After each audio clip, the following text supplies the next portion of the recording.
तो ये हमारा रियल नंबर का लेक्चर नंबर 5 होगा। और आज हम 2024 में 5 सेट को लेते हैं। तो 5 सेट में से हम 2 सेट के क्वेश्चन डिस्कस करेंगे कि किस टाइप के क्वेश्चन बोर्ड में पूछे गए थे। तो एक तो ये सेट था हमारा सेट नंबर 5, सेट 5 था। सेट 5 में ये 1 नंबर का क्वेश्चन ये आया था।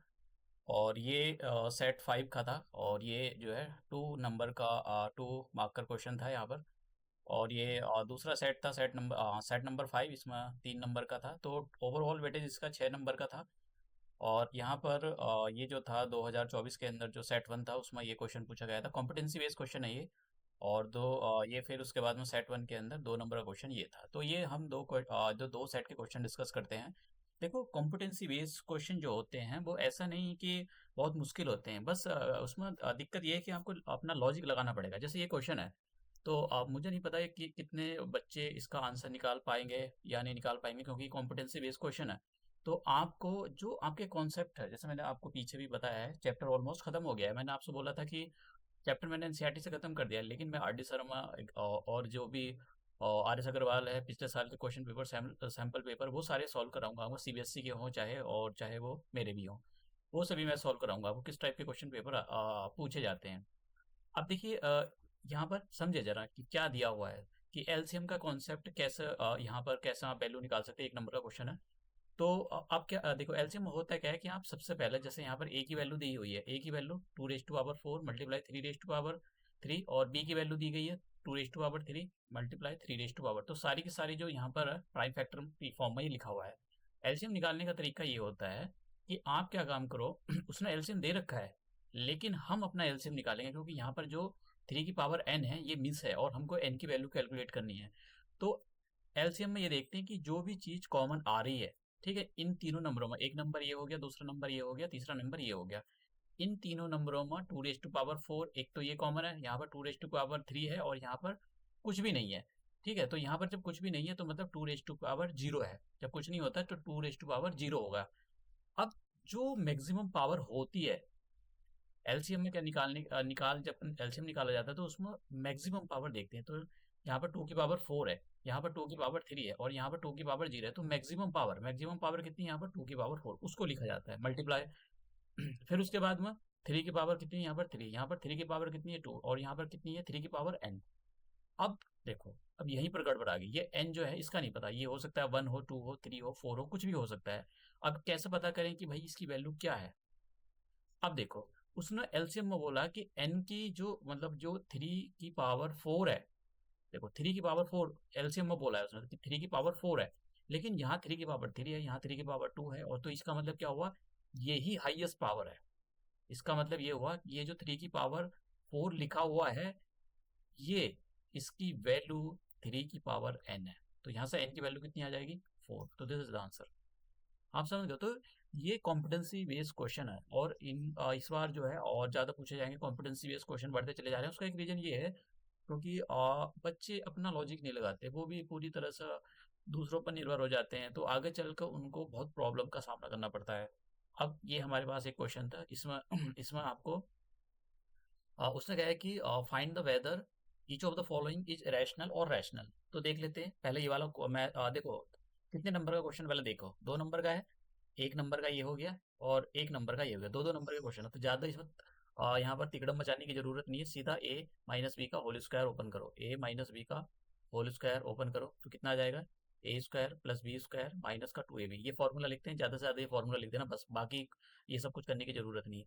तो कितना आ जाएगा, √5 का स्क्वायर प्लस √3 का स्क्वायर, और -2 √5 और √3। तो √5 का स्क्वायर 5, और √3 का 3, तो यहाँ पर कितना आ जाएगा, 2√15। तो कितना आ गया 8 रूट, और ये कैसा नंबर आया, ये यहाँ पर ये नंबर आ गया हमारे पास इरेशनल। ठीक है, ये एक इरेशनल नंबर आया हमारे पास। तो ये इरेशनल नंबर हो गया। ठीक है, अब देखो, अब ये जो है 15 जो है ये एक रैशनल नंबर है। अब यहाँ पर, तो यहाँ पर क्या करोगे, आपको पता है ये आइडेंटिटी लगा सकते हो यहाँ पर, कि ए स्क्वायर, एक बार प्लस कर दो, एक बार माइनस कर दो, ये लिखा हुआ है। ठीक है, ए प्लस बी और a माइनस बी, ये लिखा हुआ है। तो आपको इस फॉर्म में लिखना है, मतलब 5 का स्क्वायर माइनस स्क्वायर रूट 3 का स्क्वायर, तो कितना आ जाएगा 25 माइनस 3, तो कितना आ जाएगा यहाँ पर। सिंपल सा क्वेश्चन है, ज़्यादा ऐसा नहीं कि बहुत मुश्किल सा क्वेश्चन है, तो आप जो है इसको कर लो। और 22 आ गया, तो 22 को अपॉन आप 1 लिख सकते हो, और ये क्या है, पी अपॉन क्यू की फॉर्म बन गई, और जब पी अपॉन क्यू की फॉर्म बन गई तो मतलब ये एक रैशनल नंबर है, तो ये क्या आ गया, ये हमारे पास एक रैशनल नंबर है। ठीक है, तो ये क्वेश्चन था, एक नंबर का क्वेश्चन ये था। अब ये आता है, ये मैं वैसे क्वेश्चन करा चुका हूँ, मैं बहुत शॉर्ट में कराऊंगा इसको। ठीक है, ये मैं सारे के सारे, ये एनसीईआरटी का ही क्वेश्चन है। तो हम यहाँ पर लेट कर लेते हैं। ठीक है, हम ये लेट कर लेंगे कि ये जो नंबर है वो पी अपॉन क्यू के इक्वल है। ठीक है, हमने ये लेट कर लिया यहाँ पर, ये लेट कर लिया। लेट करने का मतलब ये होता है, देखो कुछ समझ लो फिर, इसमें ये लेट किया जाता है कि let let root 5 be the rational number in the form of in the form of p upon q, where p and q are co-primes। ठीक है, but q is not equal to 0। तो ये आपको जो है ये दिखानी पड़ेगी डेफिनेशन। तो आपने जो है ये लेट कर लिया कि यहाँ पर √5 की जो वैल्यू है वो p अपॉन क्यू की इक्वल है। अब क्या काम करो, आप दोनों साइड स्क्वायर कर दो, तो यहाँ पर आ जाएगा 5, और यहाँ आ जाएगा, ऊपर आ जाएगा पी स्क्वायर, और नीचे आ जाएगा क्यू स्क्वायर। तो आप क्यू स्क्वायर की वैल्यू निकालो, तो क्यू स्क्वायर की वैल्यू निकालोगे तो कितना आ जाएगा, पी स्क्वायर अपॉन 5। तो आप लिखोगे यहाँ पर, इसको इक्वेशन नंबर 1 दे दो, आप लिखोगे 5, ये आपको लिखना पड़ेगा, 5 डिवाइड्स पी स्क्वायर, सो 5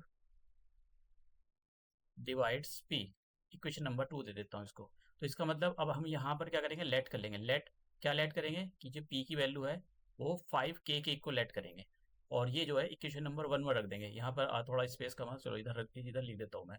तो इस वाली इक्वेशन नंबर 1 में रखेंगे हम, तो इक्वेशन नंबर में जैसे हम पुट करेंगे तो कितना आ जाएगा यहाँ पर 5। ये जो p इक्वल टू हमने लेट किया है यहाँ पर p इक्वल टू 5k, वो यहाँ रखेंगे इस वैल्यू और इक्वेशन नंबर 1 के अंदर, तो ये आ जाएगा 25k² अपॉन 5, 5 से कैंसिल करो तो कितना आ गया 5k²। अब ये 5 जो है क्यू स्क्वायर के अपॉन में भेज दो, तो यहाँ से क्या पता लगा, सॉरी इसको लिखो कि क्यू स्क्वायर अपॉन 5। तो हम क्या लिखेंगे, स्टेटमेंट ये जरूर लिखने पड़ेंगे आपको, इस स्टेटमेंट ये बहुत इंपॉर्टेंट स्टेटमेंट है। आप लिखोगे 5 डिवाइड्स क्यू स्क्वायर और 5 डिवाइड्स क्यू। देखिए इक्वेशन नंबर 3 इसको मैं दे देता हूँ।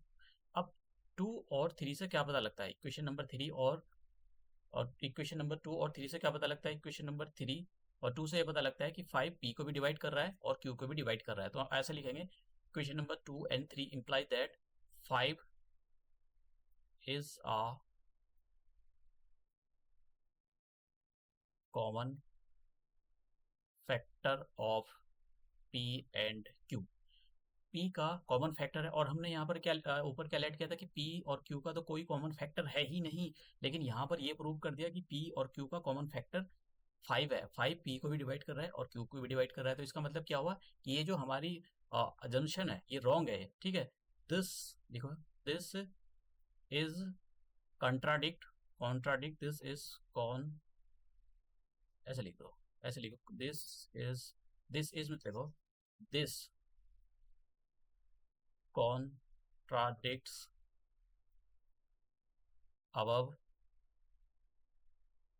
अजम्पशन। जो ऊपर हमने अजम्पशन लेट की थी ये उसके कॉन्ट्राडिक्ट है। ठीक है, अबव अजम्पशन, हेंस, तो ये मतलब उसके आगे तो लिखो, hence 5 is an irrational number. ठीक है, अब आपको मार्क्स कहाँ कहाँ मिलेंगे, देखो आधा मार्क्स तो आपको यहाँ दे देगा, वो मैं दूसरा पेन ले लेता हूँ। ठीक है, तो आधा मार्क्स तो आपको इस वाले पर, ये जो आपने स्टेटमेंट लिखा है इतने पर आधा मार्क्स देगा यहाँ पर। ठीक है, और आधा मार्क्स कहाँ देगा, आधा मार्क्स देगा वो आपको ये जो स्टेटमेंट आपने लिखा है, आधा मार्क्स यहाँ पर देगा। और बाकी ये जो आपने ये यहाँ पर दिए हैं, ये ऐसे स्क्वायर करा है और ये यहाँ पर वो कहीं आधा आधा मार्क्स देगा आपको। तो ऐसे स्टेप मार्किंग होती है, आप समझ गए हो। तो ये कोई ऐसा नहीं कि बहुत मुश्किल क्वेश्चन, इजी क्वेश्चन है। अब ये क्वेश्चन है, तो इसमें सिंपल सा क्वेश्चन है, कॉम्पिटेंसी बेस्ड क्वेश्चन है। और ये कौन से 2024 में दूसरे सेट में पूछा गया था। तो क्या है क्वेश्चन, उसने एलसीएम पूछा, सिंपल सा क्वेश्चन है।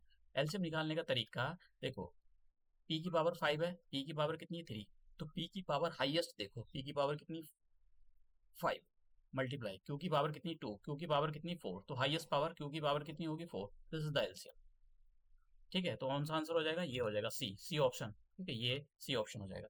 तो अब ये क्वेश्चन आ गया। अब देखो, जब भी अगर आप अपनी एनसीईआरटी को देख रहे हो तो एनसीईआरटी में ये वाला स्टेटमेंट गिवन नहीं दिया, ये स्टेटमेंट नहीं देता है। वो क्या काम करता है, सीधा prove that 7 - 3√5 is an irrational number, बस प्रूव करो। लेकिन आपको बोर्ड के अंदर ये वाला जरूर मिलेगा। इसका मतलब जहाँ जो भी होगा, √2 √3 जो भी कुछ लिखा होगा, बोला जाएगा वो एक इरेशनल नंबर है। तो सबसे पहले हम क्या काम करेंगे, इस टाइप के क्वेश्चन को कितने नंबर का, 2 नंबर का है, आप समझ रहे हो, 2 नंबर का क्वेश्चन है। तो लेट करो, let 7 - 3√5 be a rational number in the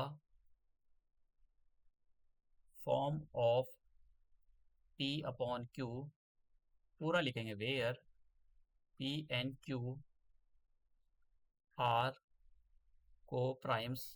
ठीक है, या तो ये लिखो co-primes, या फिर लिखो having no common factor। co-prime का मतलब यही होता है having no common factor, but ये जरूर लिखना पड़ेगा, but q is not equal to 0, Q की वैल्यू 0 नहीं है। तो इसका मतलब क्या हो गया, इसका मतलब ये हो गया कि ये जो 7 - 3√5 को हमने p अपॉन क्यू के इक्वल लेट किया है। तो आप क्या काम करो, देखो इसको इधर ट्रांसपोज कर दो और इधर इसको इधर ले आओ, मतलब कहने का मतलब ये आ जाएगा इक्वल टू 3√5। तो मैं इसको √5 इसको कुछ ऐसा लिख देता हूँ। तो ये जो है पूरा सिस्टम, ये एक रैशनल नंबर है। ठीक है, ये एक रैशनल नंबर है, और √5 इक्वल टू ऐसे लिख दो, ये एक रैशनल नंबर। मैंने पीछे सॉल्व कराया इनको सबको, ऐसा नहीं कि ये कोई नया नंबर है, तरीका बताया कैसे सॉल्व किया था। तो ये इसका मतलब क्या आ गया कि √5 एक √5 मैंने एक, देखो यहाँ पर ये लिखा हुआ है √5, तो √5 एक रैशनल, ठीक है, रैशनल नंबर के इक्वल प्रूव कर दिया। अब जरा यहाँ देखो, उसने बोला है कि √5 तो एक रैशनल नंबर, अब ऐसा कैसे हो सकता है, ऐसा कभी पॉसिबल ही नहीं हो सकता। एक रैशनल नंबर एक इरेशनल नंबर के इक्वल है, तो कभी पॉसिबल हो ही नहीं सकता है। तो हम लिखेंगे बी नो दैट, तो ऐसा इसका मतलब क्या हुआ, √5 एक इरेशनल नंबर है, यहाँ लिख दो, वैसे लिखने की जरूरत तो नहीं है। We know that √5 be an irrational number जो दे रखा है। तो इसका मतलब क्या हो गया, √5 एक इरेशनल नंबर, तो यहाँ लिखो इरेशनल नंबर